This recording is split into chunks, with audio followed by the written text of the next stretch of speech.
Je n'ai aucune inquiétude. Ce qui importe pour moi, c'est la liberté des enfants et qu'ils puissent être libres de brûler leur masque, qu'il n'y ait pas de masque pour la rentrée. C'est ça qui me motive. Parce qu'on sait tous ces mensonges autour de Covid-19, comment il a été fabriqué, comment il a été peut-être épandé ou distribué. J'ai le brevet du Covid qui date de 2004 avec les applications Covid. Et je suis un médecin qui réfléchit.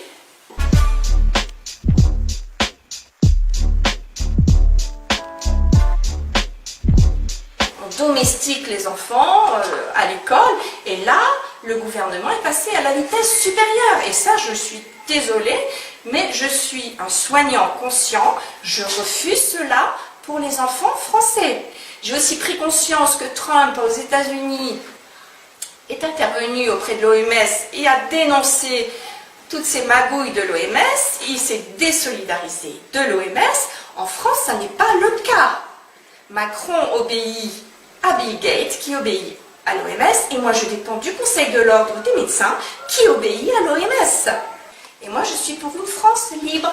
Et ce que je vois, avec ce qui s'est passé pour les personnes âgées, et ce qui se passe maintenant pour les jeunes, parce que le président veut passer à la vitesse supérieure, eh bien je suis désolée, on joue sur la culpabilité des gens. Moi je suis un médecin conscient, chaque fois que j'ai quelqu'un en face de moi, je dis stop à la culpabilité. Je sais qu'il a un parcours d'église, enfin qui favorise cette culpabilité. Je connais beaucoup de médecins qui jouent aussi avec la culpabilité des patients. C'est leur point de vue, c'est leur façon de fonctionner. Moi, ça ne marche pas. Quand un monsieur Macron ou un monsieur Castex veut culpabiliser ou punir les Français, moi j'ai les alarmes qui s'allument parce que j'ai à cœur la santé des gens.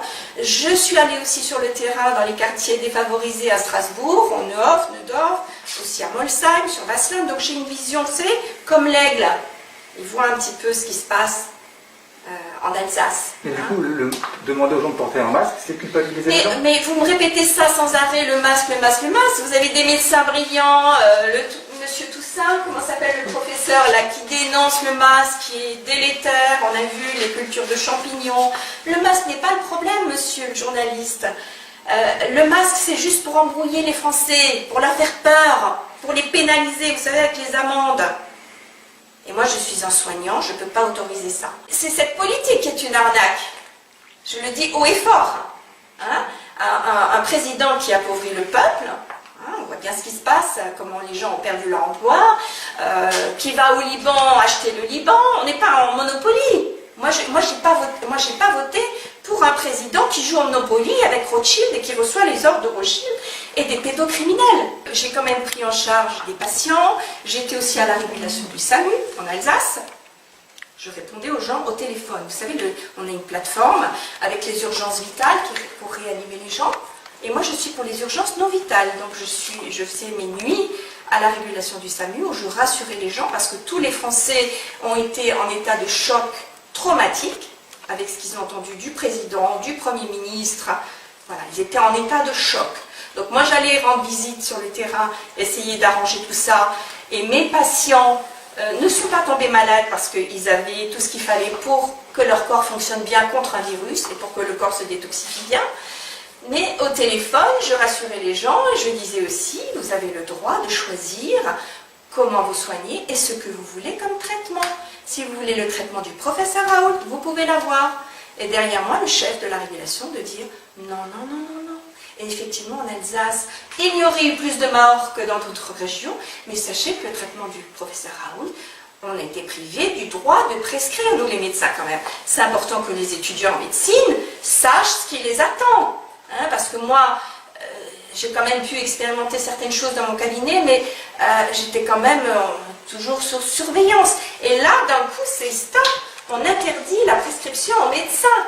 Et ceux qui ont osé traiter avec l'ozonothérapie, des perfusions, le chlorure de magnésium, ils ont été repris par l'ordre. Il y a des médecins en Moselle qui ont été convoqués, voilà. Donc c'est quand même... Et moi, on m'a demandé clairement au Conseil de l'ordre de ressembler à mon collègue. Et nous sommes tous différents. Si vous demandez à quelqu'un, ou un petit enfant de maternelle, d'être comme son copain et identique. Hein, vous le mettez dans une cage, comme ça se passe en Thaïlande. Hein, voilà. Vous dites que vous avez expérimenté des choses. C'est de l'abus. Qu'est-ce que vous avez expérimenté comme traitement contre le Covid, contre la Covid alors ici? Expérimenté, c'est-à-dire que moi j'étais plutôt désolée parce qu'on m'appelait pour des douleurs thoraciques. En général, quand on m'appelle pour une douleur thoracique, c'est l'hôpital. J'envoie pour faire une prise de sang, suspicion d'infarctus ou d'embolie pulmonaire. Voilà. Donc j'ai été appelée pour ça. J'ai vu que les saturations des personnes étaient basses. Donc j'ai envoyé à l'hôpital. C'est tout ce que je pouvais faire. Avant, effectivement, mes patients avaient systématiquement les vitamines, des choses pour renforcer l'immunité en hiver. Voilà. Et ça, on n'a pas du tout parlé aux infos, ni à la télé, de l'immunité, de comment renforcer avec du zinc, de la vitamine C. On n'en parle pas. Ça n'intéresse pas le gouvernement. On a bien compris que le gouvernement, ce qui l'intéresse, je suis désolée, mais c'est une dictature. C'est d'appauvrir la France. Et surtout, le mensonge, le véritable mensonge, c'est qu'on a mis les Français en état de choc, on leur a cassé leur immunité. On les a pénalisés. Moi, je connais des braves gens qui allaient chercher leur fille à l'hôpital et qui se voyaient dresser des amendes.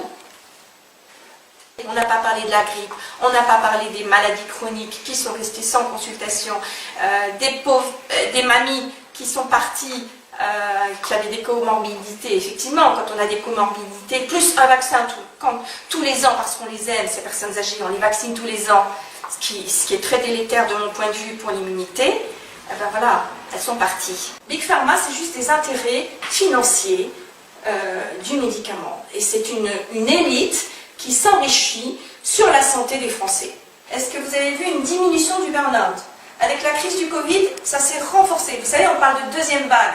Voilà, deuxième vague de stress, de burn-out chez les Français. Et de consommation de psychotropes, qui a été dénoncée par Martine Bonner, docteur Martine Bonner, qui est psychiatre. Voilà. Pour moi, c'est ça, Big Pharma. Hein. C'est voir les jeunes en état de précarité qui vont se retrouver avec 3 neuroleptiques, un somnifère plus un tranquillisant et transformés en légumes. Les femmes de ménage qui sont obligées du matin au soir à garder le masque, qui sont dévouées, hein, parce qu'on leur fait croire que c'est pour prendre soin des autres, donc elles vont rentrer dans la culpabilité. Il y a beaucoup de gens, beaucoup de Français qui sont dans la culpabilité. Et le gouvernement utilise ça. Ça, c'est un véritable scandale qu'un président, que Big Pharma ait pu répandre ce virus et rendre malade des gens.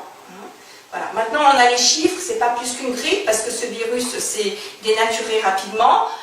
Mais voilà, c'est ça, ce qui est scandaleux, c'est ça. C'est qu'on ait envoyé des gens traiter les personnes âgées avec du Rivotril, que ces lois bioéthiques soient votées en catimini, en pleine nuit, pour le trafic d'embryons et pour l'avortement, et que le médecin pourra dire à une femme enceinte sur 9 mois, ah, vous êtes en situation difficile, ah non, vous ne pouvez pas garder votre bébé. Ça, c'est scandaleux, c'est ça le véritable scandale. Donc, stop à ce gouvernement de dictature. Stop à ce gouvernement qui appauvrit la France et les Français. Stop. Tout ce que je sais, c'est que je suis un médecin très simple, que j'aime les enfants et j'ai à cœur que les enfants restent libres. Or, avec ce qui est en train de se profiler, on passe à la vitesse supérieure, eh bien, on ne sait pas ce qui nous attend à la rentrée pour les enfants. Donc, à la rentrée, stop au masque. Stop. J'attends ça du gouvernement. Qu'il arrête ça tout de suite. Vous dites, on ne sait pas ce qui nous attend à la rentrée, qu'est-ce que vous redoutez? Tout de suite. Moi, je redoute rien, mais je peux vous dire, je vais me transformer en lionne. Et toutes les mamans. Donc le gouvernement a intérêt à faire marche arrière et à arrêter ces mesures liberticides qui vont formater des tout petits enfants. Est-ce que vous avez compris? Voilà. Laissez tomber ce virus qui est terminé. Intéressez-vous aux pédocriminels en France, au réseau pédocriminel, aux ministres pédophiles, ok? À ce qui est en train de sortir comme loi pour favoriser la pédophilie en France et l'abus sexuel en France. Donc demandez-leur, posez-leur la question, que pense-t-il de cette loi bioéthique qui vient de sortir? Et également, de comment ils jugent eux-mêmes au sein du Conseil de l'Ordre, parce que nous avons des médecins abuseurs, nous avons des médecins violents, nous avons des médecins qui portent atteinte à la sexualité des jeunes ou des personnes handicapées. Comment ils règlent ces affaires? Ça m'intéresse. Si vous vous intéressez un petit peu à ce qui se passe à l'étranger, ce que Trump fait, ce qui se passe à Buckingham Palace, vous n'avez pas vu, non, les Anglais avec les pancartes, non, stop aux pédocriminels devant Buckingham Palace, non, vous n'avez pas vu ça? Et porter le masque, quel est le lien? Est-ce que vous avez vu aussi l'Islande, ce qui s'est passé en Islande avec le peuple qui a repris son pouvoir? Ah, mais pourtant, vous ne l'avez pas passé, ça ne vous intéresse pas ce qui se passe en Islande? Voilà. Moi, je suis pour le pouvoir du peuple, je suis avec le peuple, je suis prête à aller cultiver la terre, mais j'ai prêté serment devant Dieu, devant Hippocrate, et je suis un médecin de la terre.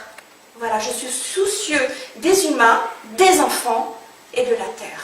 Vous parlez des médecins qui sont contre le port du masque, mais il y a aussi des grands médecins reconnus qui ont demandé de porter le masque. Encore une fois, le masque. C'est mon sujet. Et moi, si vous répondez à ces médecins qui ont cette tribune. Mais écoutez, franchement, moi ce qui m'importe, c'est la rentrée des enfants.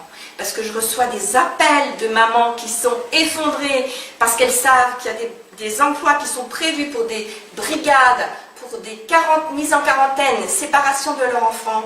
Voilà. Elles sont aussi au courant qu'il y a une loi sur la bioéthique. Vous n'en parlez pas de la bioéthique, de cette loi qui a été votée en pleine nuit avec avortement des femmes au 9e mois de grossesse, trafic d'embryons. Non, vous n'en parlez pas. C'est ça qui me préoccupe, monsieur. Hein? Je ne suis pas un petit ver de terre. Je suis un aigle qui regarde ce qui se passe en France. Et notamment avec les réseaux pédocriminels.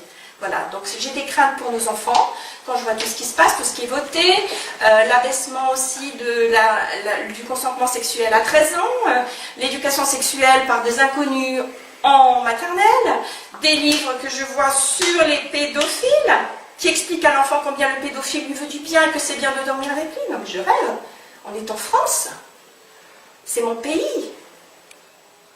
Occupez-vous de ça, messieurs les journalistes, au lieu de vous occuper des masques.